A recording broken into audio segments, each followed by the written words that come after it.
자, 다시 한번 안도 타다오입니다. 우리가 안도 타다오의 건축물을 배우긴 하면서 직접 가볼 수는 없는데, 우리나라에도 안도 타다오 건물이 있습니다. 제주도에도 있고, 또 서울에도 있고, 이렇게 원주에도 있는데, 서울에 있는 건 너무 작아서 이렇다 뭐 말하기가 좀 그렇고, 자, 원주에 있는 산 뮤지엄입니다. 예전에 한솔 뮤지엄으로 불리우다가 지금은 산 뮤지엄이라고 불리우는 뮤지엄인데, 여기를 한번 보면서 안도 타다오의 건축적 특징을 다시 한번 정리하는 시간을 갖도록 하겠습니다.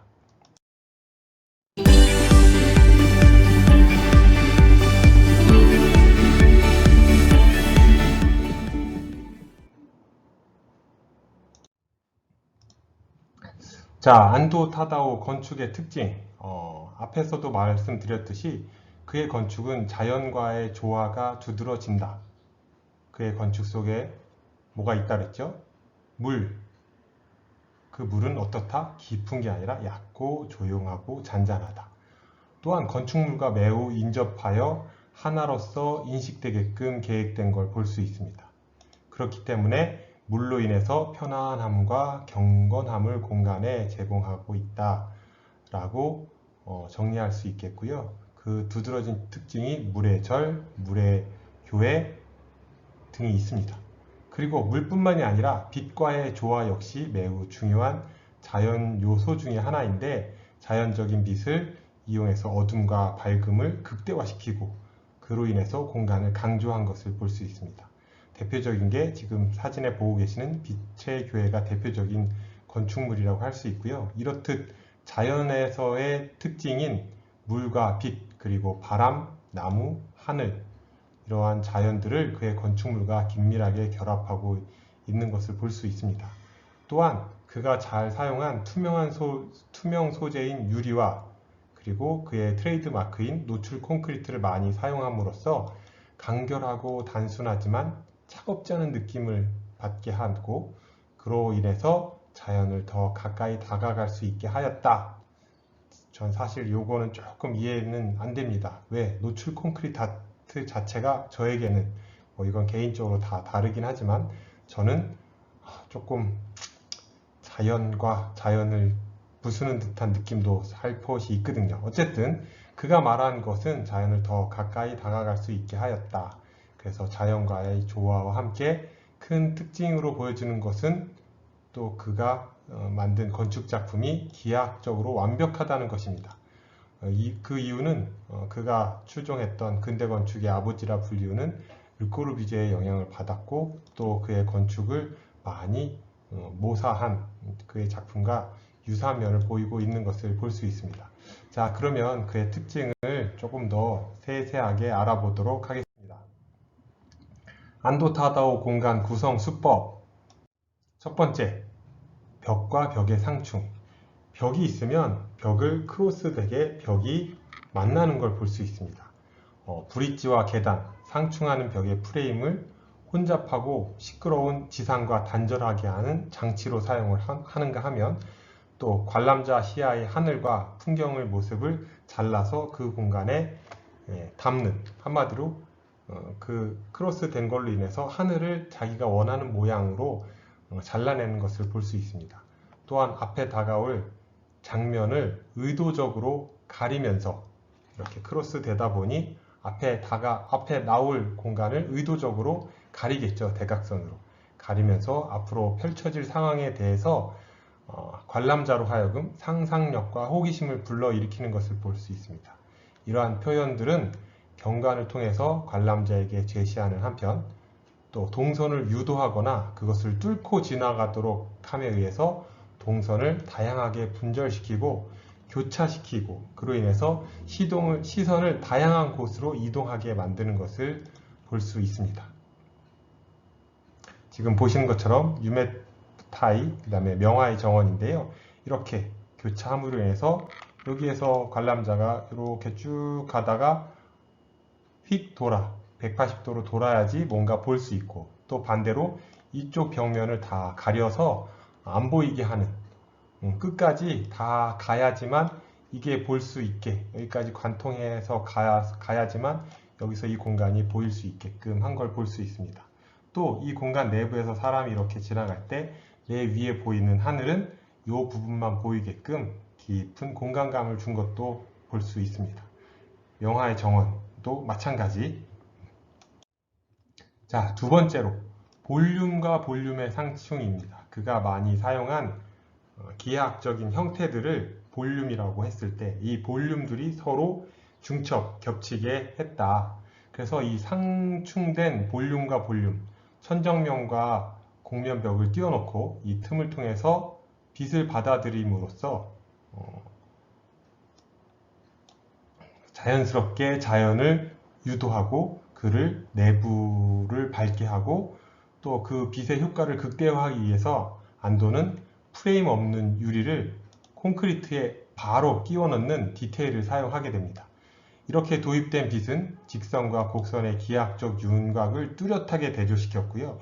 또 내부 공간에서 실제적으로 존재하지 않지만 잠재적인 또 다른 공간을 생성해서 관람자가 공간의 깊이감, 볼륨감을 극대화해서 느낄 수 있게 했습니다. 아까 유리를 콘크리트에 그냥 끼워 넣었다라는 것은 뭐냐 하면 우리가 유리창을 도면에 그릴 때 보통 뭘 그리죠? 네, 유리를 잡아주는 프레임을 그리게 됩니다. 근데 이 프레임을 설치하지 않고 콘크리트를 잘 재단했다고 해야 될까요?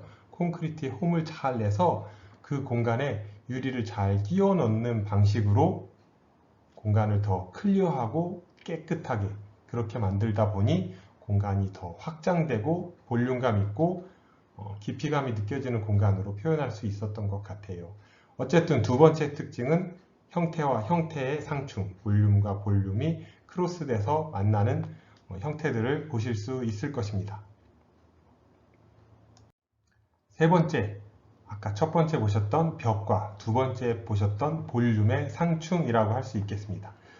내부의 벽이 볼륨을 관통하면서 외부까지 쭉 연장돼 그런 모습을 드러내면서 벽과 볼륨의 독립성을 시각적으로 명료하게 보여주고 또 벽과 볼륨이 만나는 지점은 투명한 유리로 처리해서 두 기하학적인 요소를 시각적으로 분리시켜주는 특별한 효과를 가져오는 것을 볼 수 있습니다. 그러니까 이렇게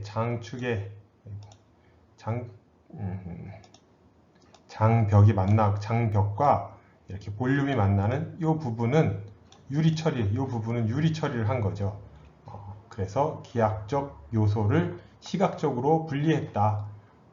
그러다 보니 특별한 관람자의 확장된 그런 공간감 이런 걸 느낄 수 있고요. 또 내부 공간에서 관입된 벽이 천장면과 간격을 가지고 분리돼서 그 사이의 빛을 끌어들여 둘 사이의 경계를 명확하게 드러내게 한 것을 볼 수 있습니다. 그러니까 이렇게 관통함으로 인해서 외부와 내부가 확연하게 구분되는, 그래서 그 공간, 가운데 공간은 절제의 빛이 들어오게 했다. 무슨 말이냐? 직사광선이 아니라 한번 걸러져서 빛이 들어오게 만들므로 인해서 공간의 확장적인 느낌을 명확히 체험할 수 있게 계획했다라고 정리할 수 있겠습니다. 다음 네 번째, 우회 접근로, 발음이 잘 안 됩니다. 의도된 우회 접근로. 아까 물에 교회에서도 봤죠. 쭉 교회로 따라 들어오는데 물이 안 보여. 그리고 180도로 꺾여져서 예배당으로 딱 들어가는 순간 전면에 펼쳐진 물을 볼 수 있게 됩니다. 이건 의도된 우회 접근로는 원주에 있는 산 뮤지엄에 가보시면 정말 우와 이런 거구나 하고 느끼실 수 있을 텐데요. 하나의 절대적인 방향에서 보는 시선의 결과가 아닌 신체의 움직임으로, 내가 움직여 신체의 움직임으로 만들어지는 다수의 관점에서 내가 걸어가면서 여기도 보고 저기도 보고 이렇게 보는데, 마치 벽이 쫙 막혀 있으면 의도되지 않지만 벽이 막혀 있으니까 내 시선은 다 벽의 반대쪽으로 갈 수밖에 없겠죠. 그런 관찰자 시점이 있는데, 이러한 다양한 시점을 만들어내는 것을 차단하고 내가 한쪽으로만 일부러 보게 하는 거죠. 그리고 이 의도된 우회로 쭉 그 벽을 따라서 걷다가 보면 보행의 속도도 늦추어지고 또 주변을 돌아보게 함으로 인해서 느긋한 산책이 시작되었음을 암시하게 됩니다. 또 그 점점점 가면서 이 너머는 뭐지? 하는 공간에 대한 호기심도 유발하게 되는 거죠. 이처럼 일상이 터에서 떠나서 새로운 경험의 장으로 들어가는 일탈 행위를 안도는 의도된 벽체로 인해서 행위를 암시하게 만들었습니다. 이거는 이제 산 뮤지엄에 이렇게 평면 보시면서 다시 한번 설명드리도록 하겠습니다. 그 다음에 5번째, 내 외부의 경계로서의 좁은 입구와 홀. 일부러 이것도 입구를 일부러 좁게 한 건데요. 외부에서 유도해서 산책의 흐름을 입구에서 지체시키지 않고 전시 공간으로 연속적으로 순환하기를 원했습니다. 그러니까 다시 전시 공간에 왔다고 입구가 넓어져서 그 가지고 있던 마음, 뭐라고 할까, 가지고 있던 공간에 대한 느낌이 여기 새로운 공간이야가 아니라 내가 계속 지금까지 걸어왔던 입구, 점점점 좁혀서 왔던 입구가 마치 내부 들어가면서도 계속 마음속에 갖고 있기를 원했던 거죠. 그래서 입구 홀은 머무는 공간이 아닌 내부 전시 공간, 내부 공간으로 산책을 시작하기 위한 새로운 게이트, 뭐 그런 느낌. 그리고 좁은 입구 홀의 연이은 공간의 확장으로 이어지고 있는 걸 볼 수 있는데요. 입구 홀을 이렇게 두었다고 하면 그 너머의 홀이 또 보이는 거죠. 그래서 홀에서 홀, 가고 싶은 충동, 호기심 이런 것들을 만들어낸 걸 볼 수 있습니다. 그래서 공간이 확장되거나 또 경사로나 좁은 입구 홀로 들어가서 곧바로 두 층이 이어진다거나 이런 연출을 많이 한 것을 볼 수 있습니다. 이처럼 안도가 말한 입구 홀이라는 것이 모래시계의 좁은 허리 같은 역할을 한다고 뭐 이렇게 제가 말할 수 있겠는데요. 절제된 도입부 그리고 극적인 공간 체험을 위한 좁은 입구를 두었다라는 것입니다. 왜요? 전시 공간 들어가면 되게 넓거든요. 근데 좁은 통로를 두어서 극적인 통로를 통하고 나서 뻥 뚫린 큰 공간을 볼 수 있게끔 한 것을 볼 수 있습니다. 이처럼 극적인 공간 체험을 중시했다. 그러기 위해서 내 외부의 경계로서의 좁은 입구와 홀, 한마디로 모래시계의 중간 부분 같은 공간을 만들었다라고 말할 수 있겠습니다. 6번째, 많기도 하죠. 회유식 동선에 의한 시점 변화. 아까도 말씀드렸는데요. 회유식 삥 돌아서 가는 벽체 때문에 혹은 길 때문에 따라서 가다 보면 내가 의도치 않았는데 내가 다른 곳을 보고 있는, 그래서 회유식 동선 구성에 의한 시점의 변화라고도 말할 수 있겠습니다. 그래서 건축물의 전체 구성 안으로 들어가거나 또는 내부 공간에서 이동 시에 그동안 서서히 산책하면서 다가왔던 관람자가 반대로 건물 내부에서는 시선과 동선이 하강한다거나 상승하게 만드는 걸 볼 수 있고요. 이는 뭐 계단과 슬로프 또 앞에 뭐 절벽처럼 지금도 쭉 걸어오다가 갑자기 밑으로 확 들어가는 계단이 나타났네요. 그동안 걸어오면서는 이 앞을 주시했을 텐데 여기서부터는 갑자기 내가 아래를 시각을 의도치 않아도 밑을 내려다 볼 수밖에 없이 만드는 그런 걸 볼 수 있습니다.